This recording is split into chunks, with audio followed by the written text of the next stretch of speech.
Welcome back to another episode of Reconsider, Read Some Literature. We told you all we were coming back. You were stressed out.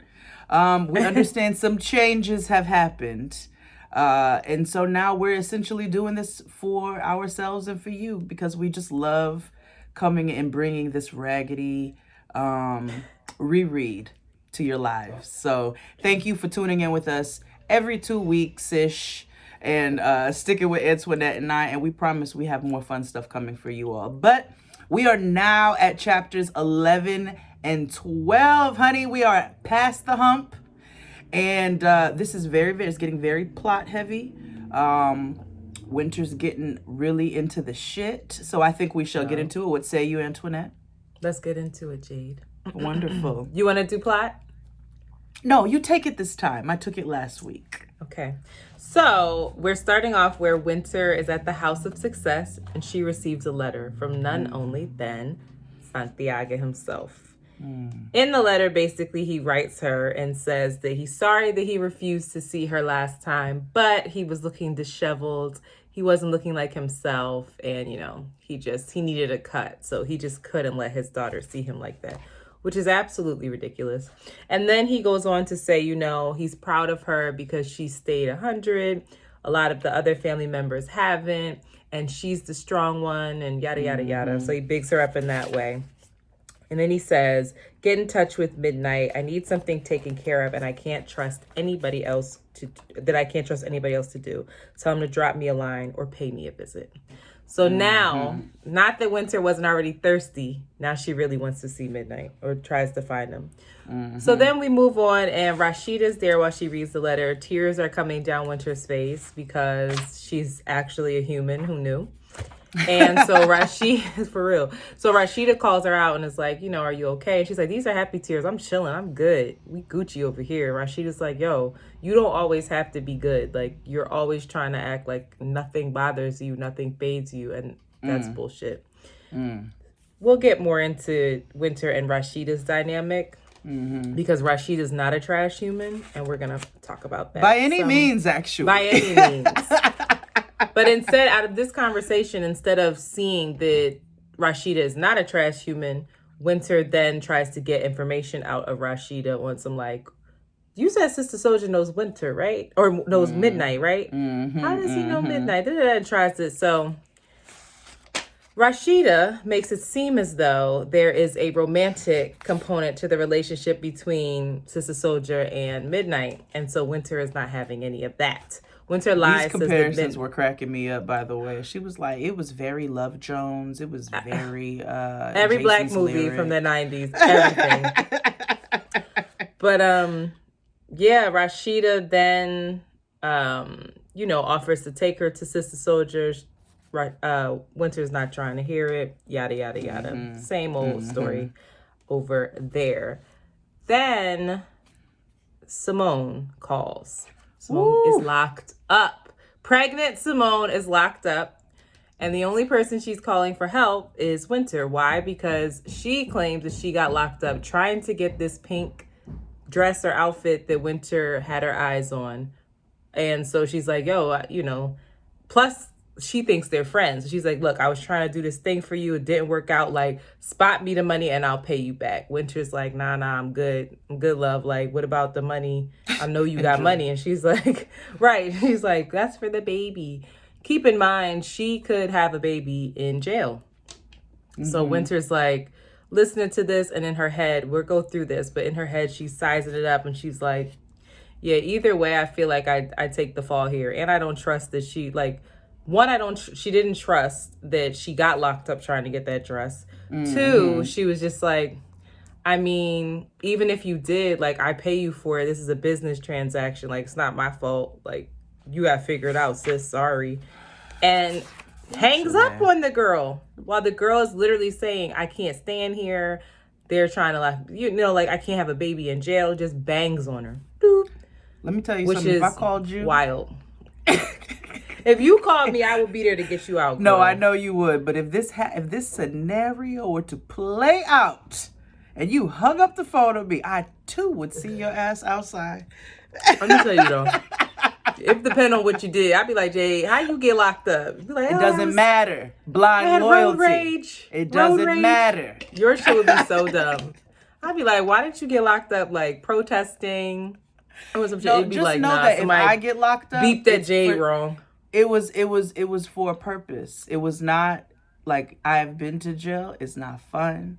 So I'm not going for nothing menial. That's all I'm saying. Listen, if I was riding for that, you know my history. So if I was riding for him, then I better come get your ass out Antoinette, of jail. 10 toes down. Keep going. My Hopefully apologies. not anymore. Oh God, am I as dumb as Winter? Possibly. Maybe we are. Yeah. So then Winter doesn't loan the money, so instead she goes on a shopping spree because now that Santiago has reached out to her, she feels like she's on cloud nine. She wants to go see him because he's the only person that can help her. He has all of the answers. This man in jail, all of the answers in his who cell. got locked up, who obviously didn't have all of the answers because he didn't play his cards right. But another story. Buys him a whole bunch of shit that he probably can't even use in jail. I'm reading this and I'm like, you can't send that. But this was the 90s, so maybe it was different. Ferragamo shoes. She bought him cologne. Like, what does he need cologne for? What was it? Issey Miyake? But some shit. I was like, girl, Ferragamo what are you doing? shoes in prison? I'm sorry. It's just she's just a bozo. She trying to set this nigga up for the okie doke. She don't she don't know. Anyway, go ahead. So then she goes to the prison. A prison guard is clowning her because he's like, y'all come in here to like talk to these dudes who are locked away like animals, and which is problematic in and of itself as well because now you have, you know, not everybody in jail. This doesn't mean just because you're in jail you're worthless, right? It's complicated.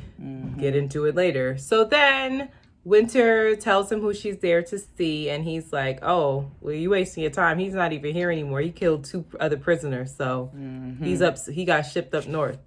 And so Winter's like just thinking that the guy is clowning her because he did initially try to talk to her and push up with her, and she refused him. Come to find out, he's not. And so instead of having any like shock by this, she is wild proud, which is something else we will get into. Yeah. That girl's unwell. It's not her fault though. Her family's unwell. Okay. Then she's upset. She's numbing the pain, gallivanting with Henny and weed and going to the movies. Realizes she's got to get back to the House of Success. Feels like something is up. Spidey sense is tingling. Simone and her crew are out there ready to jump her. Simone is pregnant and very pregnant and ready to jump her. We gonna talk about it. Don't worry. Yes. So then this chapter is super plot heavy. So we'll break this one down and then go into chapter 12. Yes. But so then Winter like escapes them by running on a train, misses curfew, whatever. Calls the House of Success, hits up Lachey. Now remember, Lachey was the person that was originally meeting up with Simone to get the merchandise from her, and Winter was breaking her off. And Lachey is also the person that Winter got her like privileges to leave the House of Success. She just disregarded and was like, "You out of a job," and stopped her cash flow. Exactly. So now you have a situation where Winter's reaching out to Lachey for help. And Lachey plays it like, okay, yeah, I got you. I'll meet you at 12 o'clock Penn Station with all your shit that you asked me to bring. Winter is now just in the streets, like trying to figure out how to stay alive without a place to go in New York City. She winds up in like a donut shop in this place and that place, just trying to make it happen. And the Macy's has a really unfortunate run-in with security there where they just profiled her. And then he took advantage of her and felt her up, which is another instance where why would this girl trust anyone, even the people that she should be able to trust and a system she should be able to trust? It just reinforces everything that she is. Yeah. You know, like it's just the most unhelpful experience. It is. It doesn't assist with her growth when people are out here being trash and trifling. No. She goes to Penn Station to meet up with who she thinks is going to be Lachey, sees Rashida and hides because, again, she doesn't like the fact that Rashida is actually a good person and cares about her. She doesn't trust it. Yeah, she doesn't even understand how to deal with that, how to accept that or comprehend it. She always thinks somebody's like trying to play games. Yeah, it's always chess. Little does she know she playing checkers. But anyway, Rashida tells her, yo, Simone has a gun. Lachey's in on this shit. You cannot come back to the house. Like, I'm trying to help you. I got some place where I could take you. Of course, it's Sister Soldier's home. End of chapter. Yes. Let's get into some themes. Yes, honey. Okay. Let's get into some themes. So, first and foremost, let's talk about this blind loyalty that she has to Santiago and how even in the circumstances that he's in, she's got this esteem. We've talked about it a little bit before, but that's her go-to. Oh, Santiago will know what to do. But will he? Right. Will he know what to do? She doesn't even question the fact that he has betrayed her whole family. He has a whole other family that's not her sister. She doesn't even know where they are. Her mother is on crack and she is living at a fucking girls' shelter, essentially. And still, he doesn't get questioned on anything. It's like she wouldn't even dream to question him, which just to me says it's so indicative of her relationship with men in general. And it just blows my mind because I am just not that girl. I can't even understand. I'm glad you brought up again, the sisters. Remember, we talked about the sisters and her mentality about them being dead and all of that, and how she can't do anything for them in the last two chapters in 9 and 10. This is reiterated again, and it's reiterated through Santiago because in his letter, when he reaches out to her, he's like, so I couldn't see you, like you said before, I couldn't see you because I wasn't looking good. So we see where this vanity aspect also comes into play. I wasn't looking good. But now I need you to do something for me. And there's no care. You couldn't see her because you weren't looking good. What if she needed to see you? What if it was life or death? And you know your family's out here. You know you don't have no resources where you at. You know your wife is on crack. You know your family's out here. See, the Winter's mentality comes from this place. This is why she doesn't have the capability right now to even think differently because this is her stock. This is her roots. This is how the people who raised her think. So she can't even do that. So they have no value in relationships, period, if they can't do anything to you, which then now goes into her relationship with Lachey and then Simone. Lachey was good for her when she was able to, when Winter was locked down and she couldn't get out and she had to figure out a way to make some money. And then she was disposable. Simone was supposed to be... Everyone's disposable. Everybody's disposable. To the point where your homegirl is, at any moment, can have a child in jail.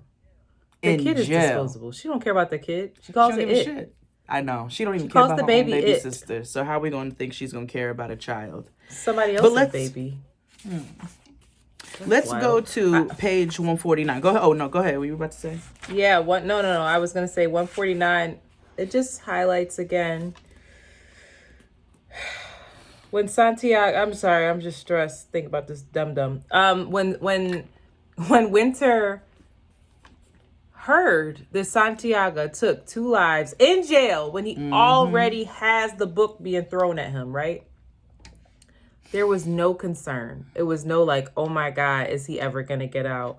Oh my God, what happened? Oh my God, is he okay? It was just like immediate pride and like, yeah, they tried him and guess what? They got what they got. So Winter says, I know what happened behind those bars at Rikers. Some kind of disrespect. Somebody tried to test my father. So he was forced to set an example. He let everybody know, don't fuck with Santiago. The penalty is death, baby. Ghetto style. Ghetto style. I took a deep breath. There was no sense in feeling bad. My father is all man. This is what I loved about him best.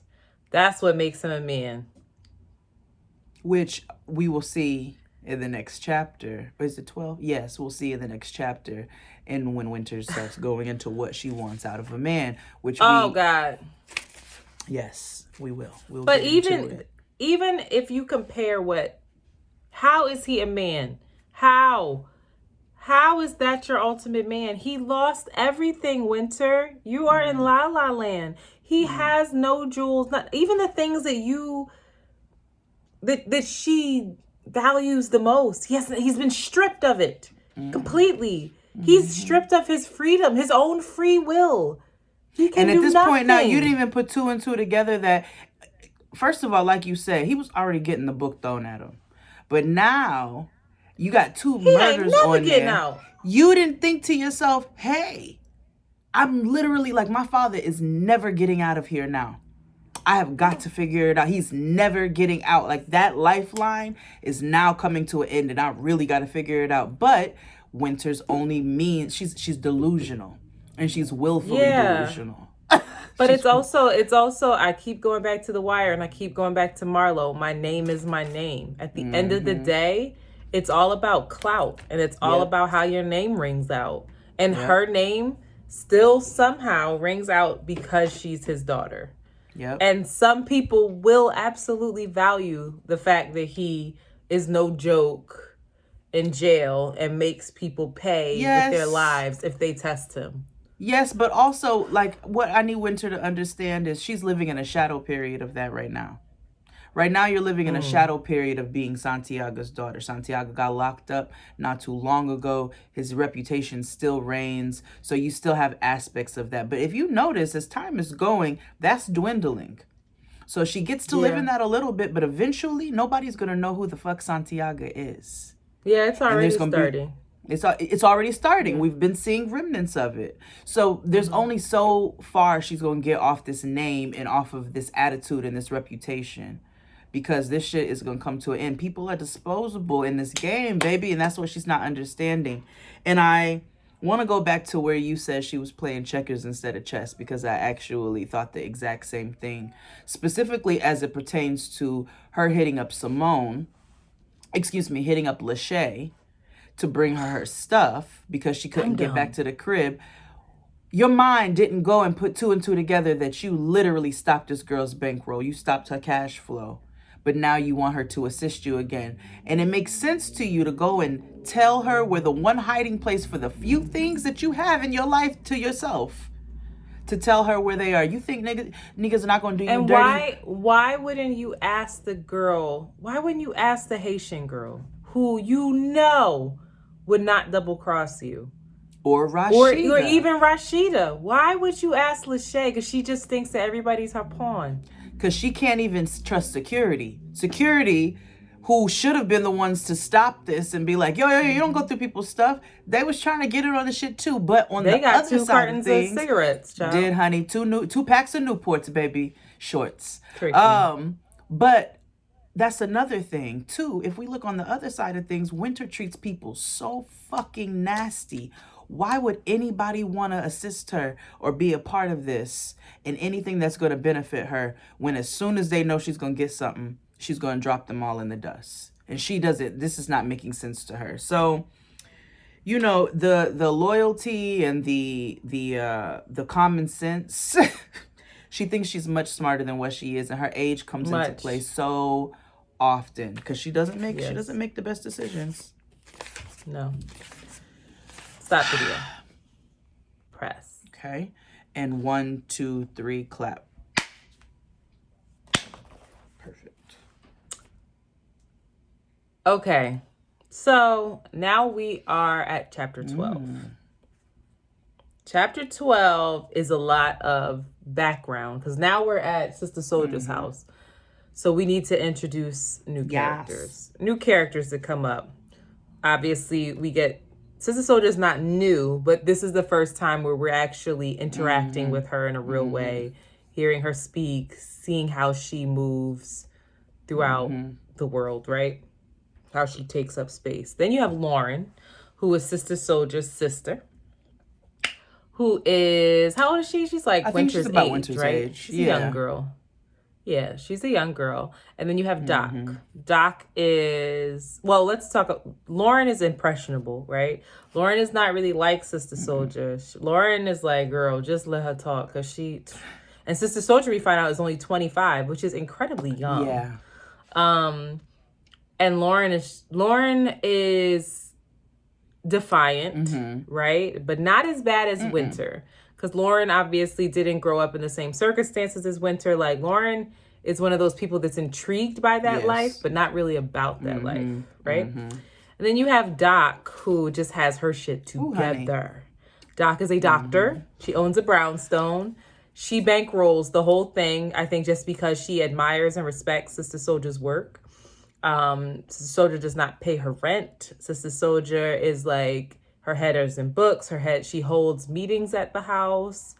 And there's a part of the home, because if you know brownstones, they're huge. So Doc has her practice on like the bottom floor, and then she lives on, like, I think she has 3 floors, and I think the top floor is where Sister Soldier, Lauren, and now Winter will be staying, which we're going to get into.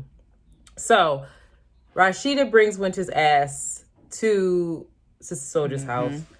And Sister Soldier is sweet, she's, open and warm. Winter lies to Sister Soldier and says that she is Midnight's cousin. Her mom has cancer. They fell out. They so effortlessly, and it was actually not that bad of a lie. Her mom has cancer. She really wants to see him. They grew up together before she passes. Yada, yada, yada, yada. They fell out of touch years ago. And so, Sister Soldier says, listen, I don't have a contact for Midnight. I don't have anything, but he usually calls like once a month. So you can stay until he calls, so you can get in contact with him, and then y'all go on your merry way. Which eased her worries about this relationship that she's, been kind of fed and also formed in her mind, because she's like, oh, well, who don't know somebody's phone number and address, so clearly they ain't all that. Exactly. So something that I never understood was, why didn't Rashida stay there? But I guess Sister Soldier doesn't just let people stay. She's letting Winter stay based off of her relationship with Midnight and the fact that she expects her to dip once that she and probably her circumstances too. I'm right? sure Rashida was like, yo, there's some bitches after her head, and it's not safe for her to be. She did. Yeah. They talked about it. We're going to get into that, because Sister Soldier breaks that down. So then we also have a new character, GS. GS is a famous rapper. Apparently he's fine, and he spends time with Sister Soldier. And Winter just can't wrap her fucking mind around it. Lauren reveals that Sister Soldier is not sleeping with him, that he comes through, spends time with her, they go out, they this, they that, but like Sister Soldier's had many bad relationships, and so now what did she say? Her legs are crazy glued. They crazy glued together. Crazy glued shut. Fort Knox, baby. So yes. Right. So Winter is obviously very attracted to the esteem, right? The Range Rover, of the GS. Rolex. Right. She's attracted to that lifestyle, to, the fact that he's famous, and she's looking for someone to bankroll her whole life and lifestyle. Absolutely. Get into that. Then I want to talk about Winter for a lot of the chapter. It's just getting a feel for like how does Sister Soldier make her money? Like what are you doing? Her sister reveals, Lauren, that Sister Soldier doesn't pay rent. That a lot of people just really fuck with her and give her shit, and a lot of it has to do based off of who she surrounds herself with. She's around rappers. She's around people like Doc who have their shit together. So she has this duality where she runs the gamut of like, she doesn't judge people, right? She just tries to like guide them towards their best self, whatever that is.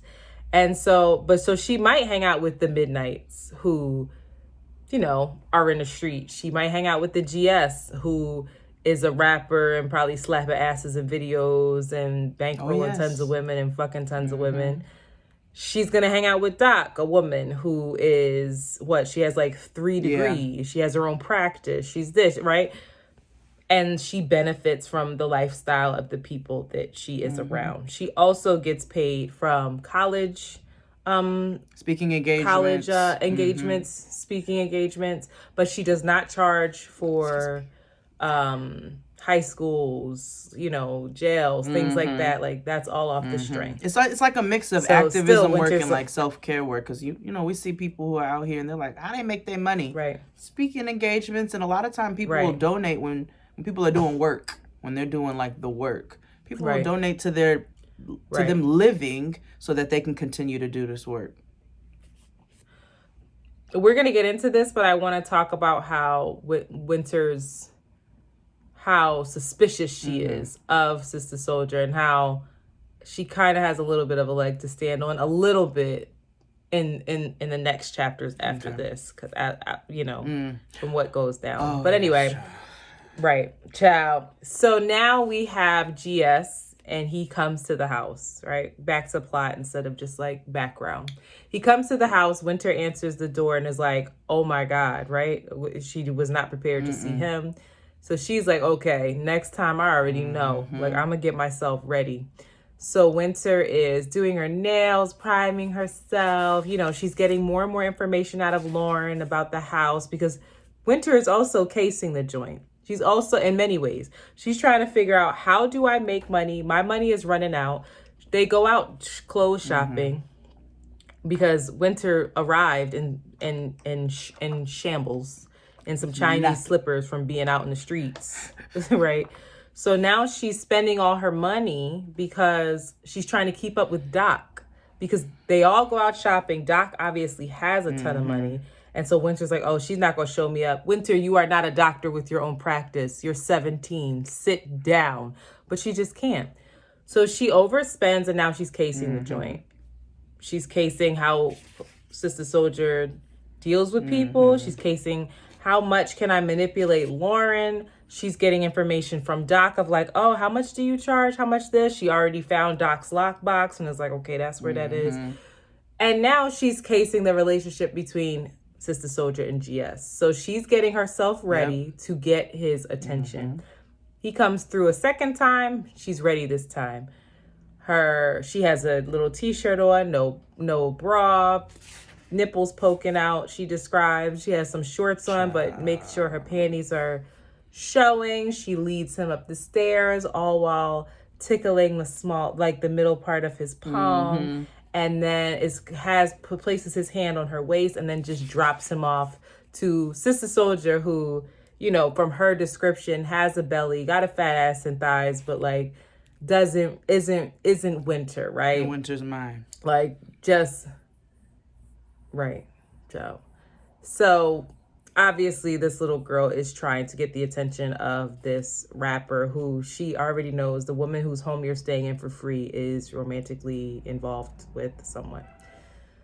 So it just gives you more insight into how trash Winter actually is. And then Winter goes with Sister Soldier. At the end of the chapter, Winter, Lauren, and Sister Soldier, which was it just felt, you can tell this is where the book didn't age well, because it was the 90s, but they go to a jail. They go to Rikers, where they they were supposed to talk to just juveniles, right? Or like young people.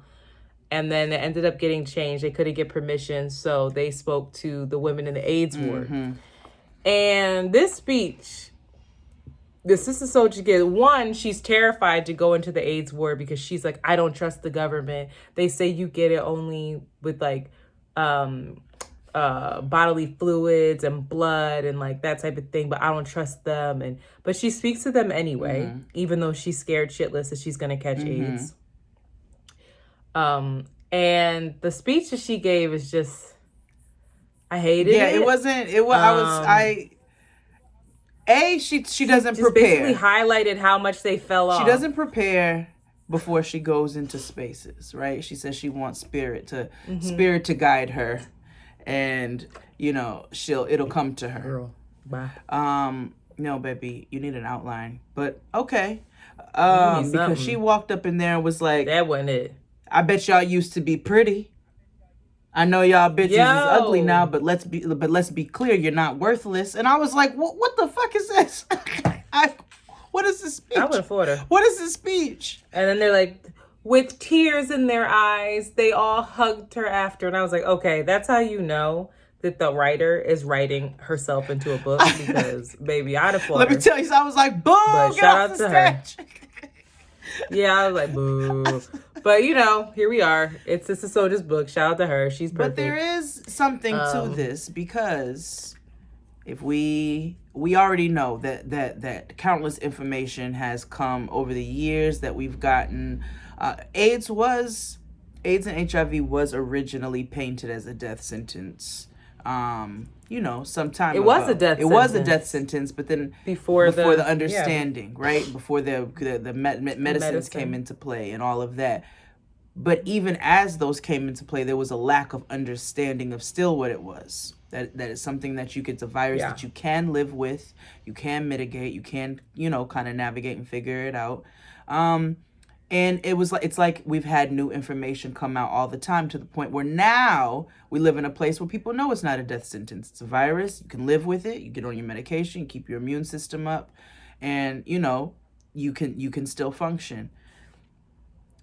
It wasn't lost on me as I sat here and thought about the CDC and all this shit now. I thought about the AIDS epidemic, obviously, because we've dealt with a lot of that. I've dealt with a lot of that even within my own family and so forth. And a lack of understanding, but also like losing people to the virus and so forth. But half the time, this damn government don't know what they talking about. They throwing all kinds of shit out there. Yeah, you can do this now. No, you can't do this. Yeah, you can do this now. No, you can't do this. With still a lack of understanding. So it's not, while this did not age well, and that's because we have more information now, we have to also be clear that a lot of times we are fed misinformation, especially as a people, and that can play a huge toll on how we think about things throughout society. And that's why we got to, do our little research and so forth and so on. So that's just my little tidbit. That's all. Yeah. That's all. Let's get into these themes. Oh, yes, though. honey. The one thing that it's quick, but I just wanted to point out that when she first meets Sister Soldier looks at her and she goes, "You are so pretty." Mm-hmm. And Winter didn't know how to deal with that. She's used to hearing, "You fine, you sexy, I want to fuck, I want to this." No woman, I don't think in this book, besides her mother, has ever bigged her up and or just said a genuine compliment. Yeah. And even when her mother did it, it was on some you are this, use so this. You can get this from people. And so Sister Soldier wants nothing from this girl other than to just acknowledge, you're so pretty. Then she asks her, "Where are you from?" And she goes, "Long Island," which is a lie, but that's the lie she told her. And she's like, no, I meant your people. Maybe, they were from Panama or wherever the hell else she said, or one of the islands. Yeah. And she's just like, Winter doesn't even consider it. It's not even a thought. She's like, what the fuck is that? No, I'm from... her world is only Brooklyn. Her world's only Brooklyn. It's also the Black American plight. A lot of times. Call it out. A lot of times, the Black American plight. Good job by you. I'm just thinking, I'm thinking. And I have, true. We have families and stuff of different cultures, but a lot of times when you're Black American, them roots, you don't know where them roots go back to. You be like, oh, my grandfather's from Alabama, and then I don't know anything past that. Yeah. So Winter's mind is already so narrow, period. It's already so narrow. This spoke to me about the Black American plight. Half the time, what do you mean where I'm from? Detroit. What else? Right. Because your mind doesn't go there because and rep it this hard. Is where you at. Right. This is our home. This is where we were raised and born, and we don't have, a lot of times we don't have the luxury or the privilege of finding out where our roots really, really go back to. That is a privilege. So then something else that I saw on page 65 was that, or 165, was that Sister Soldier is breaking down because she knows that Winter has beef with some girls. She doesn't know the extent or why, but she just knows that it exists. And so Winter's playing it off on some like, nah, I'm good. Like, I could take care of myself. We Gucci, yada, yada, yada. She's like, oh, okay. But just so you know, right? She goes, the only problem is that in New York, beef between young sisters living in the same space can end up so many different ways. It could be a small thing or it could be a murder. Jealousy is a dangerous emotion. Jealous people are usually so intensely dissatisfied with themselves that they have a burning desire to destroy anyone who has anything they want but feel they can't have. And I was like, if she didn't just describe Winter, all of Winter's beef, all of it. I'm like, you got beef with the Natalie because thing? she That was with the pure jealousy. at the concert, and she was rolling and high rolling and dressing nice, and it was like she got to size the girl up at the beginning of the thing when they said, "Oh, that's the girl who's talking to Midnight" when she moved to Long Island, and she got to size this, and she got to break her down and do all of that. She's got an issue. That's her beef with Sister Soldier. That's her beef with Sister Soldier. Jealousy. That's why she's got to break her down and be like, she got a belly, she this, she that, she eating barbecue chips and all this other shit. Even in the last chapter, in chapter 11, before she went out, before all of the Simone and all that came into play, remember she had Rashida try on a dress of hers, like she's trying to get back in good with Rashida. Yes, and she was like, she looked too good in it, so I'm glad she was happy to give it back. Like it's her mentals always go in that direction. But look at her daddy. I can't see my daughter. I can't see my child because I don't look good. So, stock, honey, roots.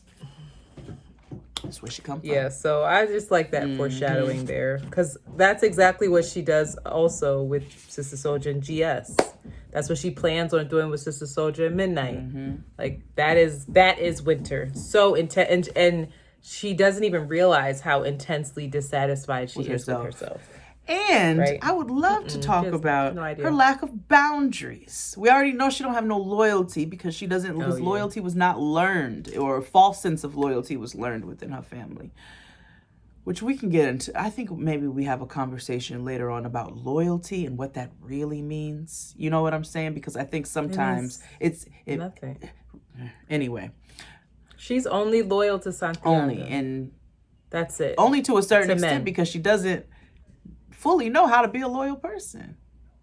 No, she's never experienced it either. How exactly. But I want to talk about her lack of boundaries.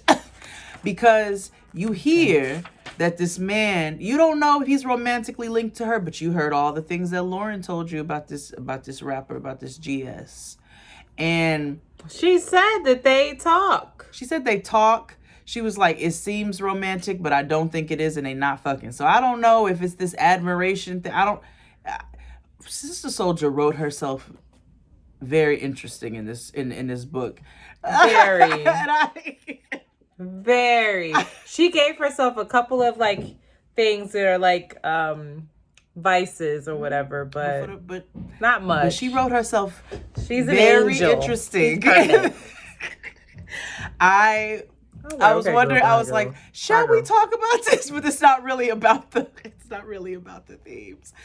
I was like, quick, fast, and in a hurry. Oh, okay. I see what's happening here. Cool.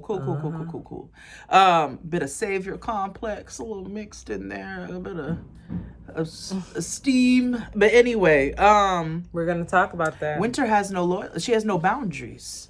She's like, oh, okay, I'm good. So. That's her man. This lady is giving you a place to stay. She's giving you somewhere to sleep. She's giving you somewhere. You might be getting shot. Somebody told you that your homegirl had a gun out in these streets and was after your head. And you still like, let me figure out a way to pop these nipples out, show these drawers off, and use this nigga for what I need. Like, damn, whatever this lady is giving me. Even casing out their house. Even going down the docks and pretending to have conversations and figuring out where her cash box is and shit. That happens later. We're mixing that up. That happens but that's foreshadowing.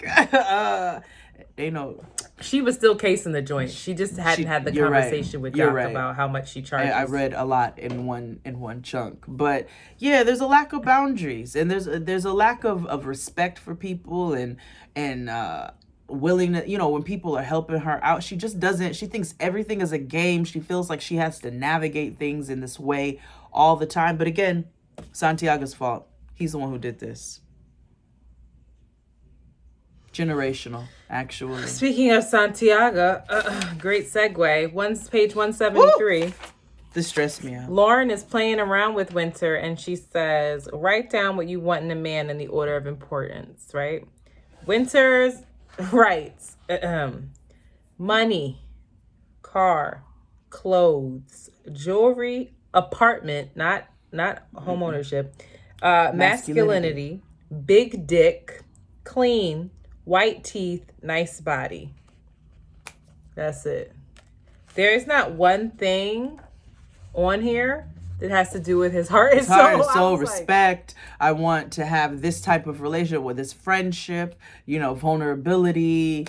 The masculinity was, and that is.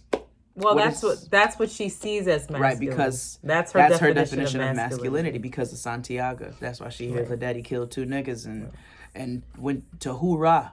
And she's with the shits, right? And went to hood. Ooh, this poor baby.